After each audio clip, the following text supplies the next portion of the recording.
Hi guys, welcome to Music Business Today, where we give you the latest and greatest music business news. Today we're going to be, yes we do, today we're going to be talking about some more upcoming CD releases and releases getting pushed back. Also a little bit of Adam Lambert for you guys again, and some interesting news about Atoms for Peace and Spotify, so stick around. Bandwidth for today's show is brought to you by SoftLayer.com. We love SoftLayer here at Talkapolis. They are the greatest hosting company ever. They make everything easy. Check out their website at SoftLayer.com. Thanks again for sponsoring the show.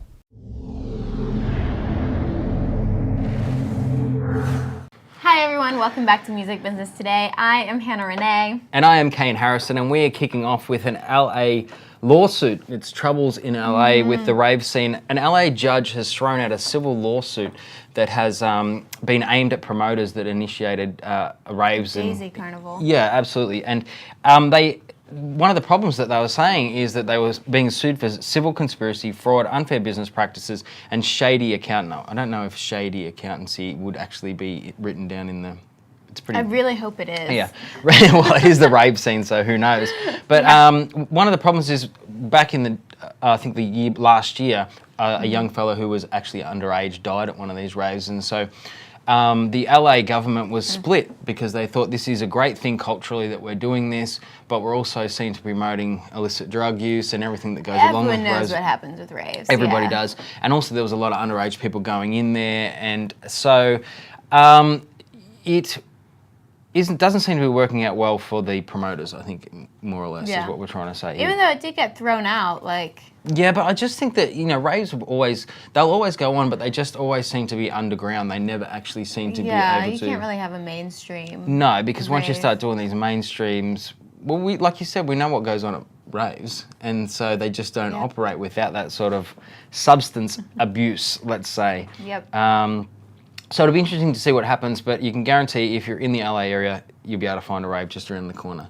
Yes, definitely. There will not be a problem. Maybe even the Daisy Festival. I mean, but they were in deep trouble. They were indicted on 29 counts of bribery, conspiracy, embezzlement, conflict of interest between a whole bunch of them, between the organisers and the general managers and things like that. So even at the top level, they had troubles before they even got to the patrons coming through the door and being underage and things.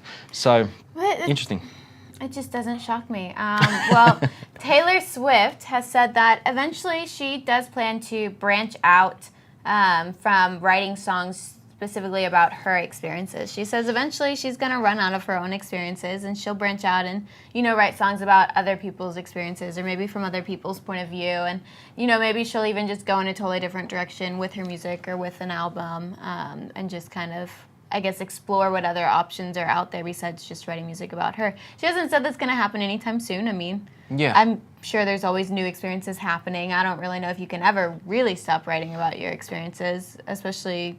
I feel like she always finds a way to be really poetic about it or make it interesting. Definitely authentic in her writing every time, and I think that she is very clever in knowing exactly who her market is. She plays to that market constantly. She's going to find it, I guess, the next album probably more than anything will be what they would say would be a transitional album where she's probably going to start talking more about adult content more than...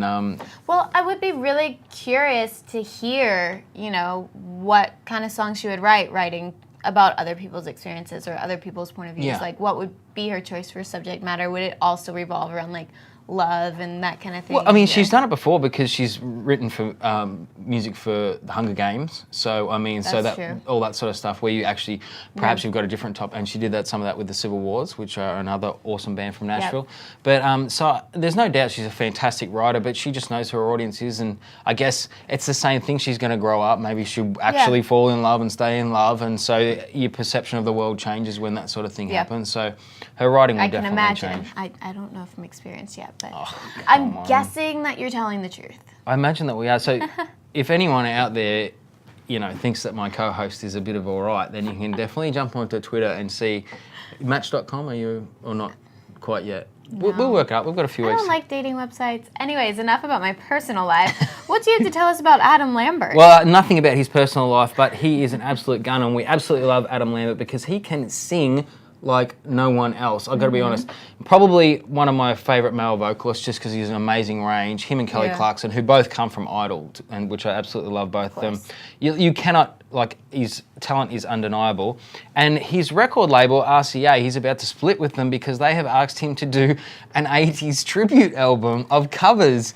And like we all know, of course, we've mentioned before on the show with the iHeartRadio, he's going to join bands like Queen. Yeah. And his vocals very much suit that sort of genre, but I just think his other songs and his songwriting are too good to be going backwards and singing that stuff. I know that these records are sold like crazy, but they shouldn't take away Adam's talent. And he's also, I mean, he was the first openly gay man to have a Billboard #1, I think, from memory.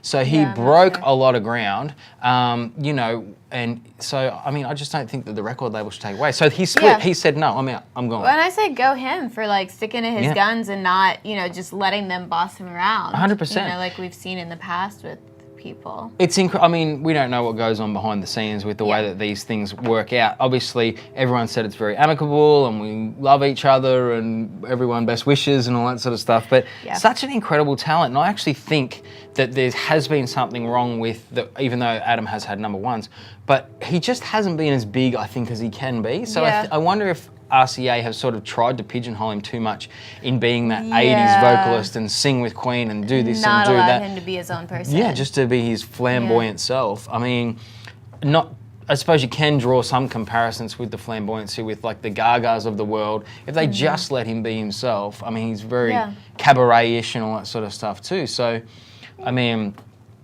I'm on Adam's side. I think it's good. Yeah, no, go him. Well, Lady Gaga is set to release her 3rd album coming up in November. It's called Art Pop. She's actually going to be opening an art exhibition on November 10th, and then the following day she's planning on releasing that new album. So I'm astonished because I cannot believe that she's only released 2 albums. Yeah. That was the thing that blew me away. This is her 3rd album. Yeah, I kept rereading that to make sure I was getting it right. Like, I feel like her and Rihanna have been around for the same amount of time, and she's released 7 albums.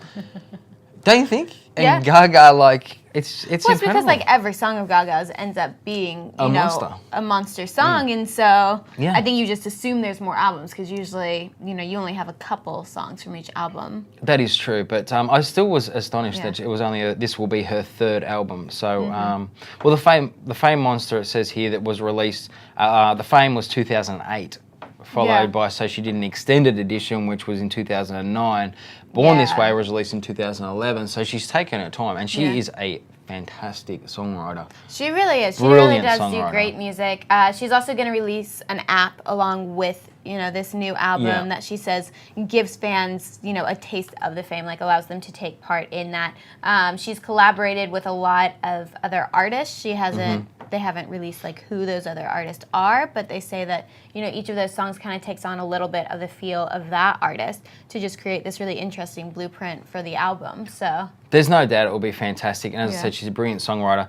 Have you ever seen her before she was Gaga, when she was Stephanie, whatever the name? She had brown hair and she just would sit at the piano and sing, and then she just couldn't make it, and so that's how the whole Gaga thing. She paired up with someone. Gaga comes from the Queen song. Radio Gaga, and then they created this monster that literally took off. Just took over. But she can just sit at the piano and sing beautifully. She's fantastic. So without all the glitz and glamour, she's such a character, and people love characters. So. Yeah, that's true. That's true. Not shy of the headlines. Sky Ferreira's debut album has been pushed back, and this would be incredibly sad. You talk about people who have changed record labels and done all these different things, and Gaga's so excited. She had actually finished her album, and she actually took a photo.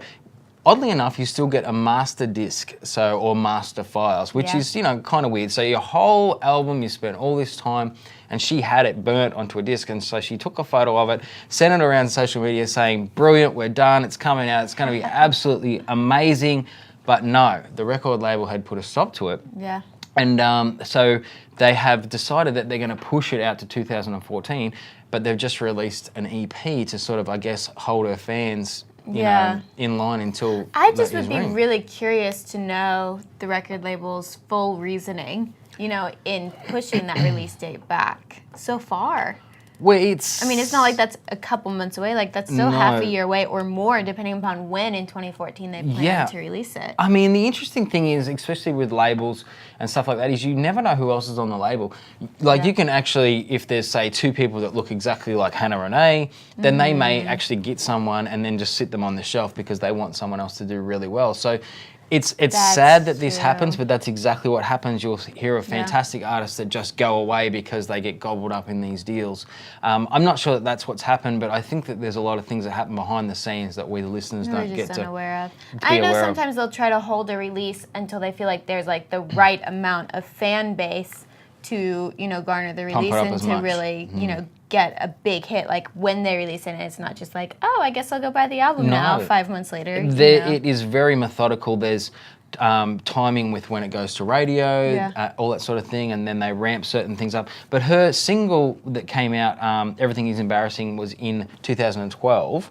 So it is a really long time before the next one comes. So maybe she's got some monster hits on this EP, and that's going to be available in September. I mean, I hope so. I'm sure it's going to be great. Well, last but not least, I actually really enjoyed this story. I thought it was really interesting. Atoms for Peace has pulled their music from Spotify, basically saying that Spotify is ruining music because it's a backdoor method of getting music. You know, artists can get millions of streams and only make a couple $1,000s off of all those streams. You know, so they're really not getting paid for the music that they spend all this time and money and finances, you know, blood, sweat, and tears to create.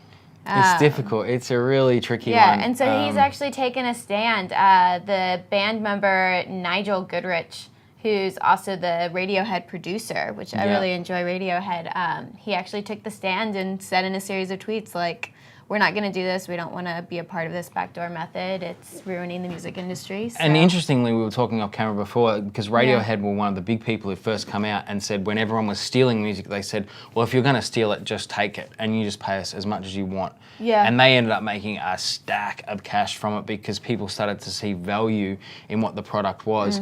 So obviously these guys all feel very much the same way. And we talk about this, is probably the biggest topic we talk about in this show, is the way that we listen to music and the way that we download music and all that, and share music now. And there still isn't an answer to it all. I imagine we'll get to that point like we've said before, but still, I guess, like, it's difficult. If one person takes a stand, it'd be nice if some more people took a stand. To see, who else is going to take stands. I mean, I'm not going to lie, I'm going to miss being able to just go on there and be like, oh, I want to hear this music. Yeah. Oh, now I can't hear it anymore. But I respect that. You know, I definitely respect his decision to do that. I think. Well, I think that the biggest thing also is the fact that you go from, now that we've moved into this realm, you don't buy an album. Yeah. So the artist kind of misses out, and an artist really wants you to listen to an album. Like Jackson Brown said, an album is like the record. It's called a record because it's a record of events in your life. Yeah. We just don't listen to music like that anymore. So interesting times ahead. Well, that is all we have for you today. Thank you, everyone, for tuning in to Music Business Today. We can be found on the internet, on our website. On our website.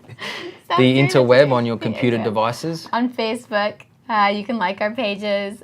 We have individual pages as well. And then you can also find us on your phone. Absolutely. You can download the app on your smartphone. It's a really cool and app. Watch your shows on there. And perfect. Yeah, tune in next time. See you guys. Talkapolis, the social media TV network for your city.